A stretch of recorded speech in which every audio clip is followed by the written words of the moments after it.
इसी जंगल में एक टिड्डा रहता था। वो दिन भर घूमता और हरे पत्ते खाता। एक दिन वो पत्ता खा रहा था और गुनगुना रहा था कि उसे एक फल अपनी तरफ आता दिखाई दिया। वो करीब पहुंच गया। बहुत सी चूंटियां मिलकर उसको उठाए हुए थीं। टिड्डा बोला, तुम इतनी सारी चूंटियां ये कहाँ ले जा रही हो? वो एक जड़ की तरफ इशारा करके बोली, खिज़ां का मौसम आने वाला है, इसलिए हम अनाज और खाना जमा कर रहे हैं ताकि सर्दी के मौसम में आराम से रह सकें।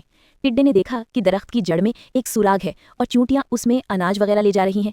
उसने ये देखा तो बोला, ए बेवकूफ़ चूंटियों, मुस्तकबिल की फिक्र अभी से क्यों कर रही हो? अभी खूब मजे उड़ाओ मेरी तरह, मुस्तकबिल का बाद में देखा जाएगा। चूंटियों ने कहा, ए टिड्डे, तुम भी अनाज जमा कर लो वरना बाद में पछताओगे। वो बोला, मुझे तो अभी मौसम के मजे लेने दो, मुस्तकबिल का बाद में देखा जाएगा। और वो बेफिक्री से हरा पत्ता खाने लगा।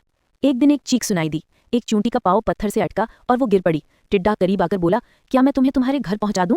चूंटी बोली, मैं तुम्हारी शुक्रगुजार होंगी। टिड्डे ने उसे अपनी कमर पर बैठाया, उसे घर के करीब उतार दिया। चूंटी ने उसका शुक्रिया अदा किया। जल्द ही खिज़ां का मौसम आ गया। एक पत्ता तक हरा न बचा। टिड्डा जिस पत्ते को छूता वो सूख कर गिर जाता। आखिर वो भूखा रहने लगा। उसे चूंटियों की बातें याद आने लगी। उसे ये भी याद आया कि चूंटियों ने खुराक का जखीरा किया हुआ था। उसने दरवाज़ा खटखटाया। एक चूंटी बाहर आई और बोली, कौन है? वो बोला, मैं हूँ एक गरीब टिड्डा, मेरे पास कुछ खाने को नहीं है, कई रोज से भूखा हूँ, मेरी मदद करो। चूंटी बोली, तुम्ही ने हमारा मजाक उड़ाया था कि अभी मुझे मजे करने दो, हम ना कहते थे कि अनाज जमा कर लो। आवाजें सुनकर कुछ और चूंटियां भी आ गईं। चूंटियों के कुछ गुरोह बाहर आए। टिड्डे ने उन्हें आधी बात बताई। इस वक्त तक टिड्डा बेहोश हो गया। अचानक ही एक चूंटी बोली कि किस तरह टिड्डे ने मेरी मदद की थी, अंदर ले चलो इसको। चूंटियां उसको पत्ते पर लिटाकर अंदर ले गईं। इसी चूंटी ने उसे सूप पिलाया और आग के करीब बैठाया। आखिर कुछ देर में वो होश में आ गया। उसने चूंटी का शुक्रिया अदा किया।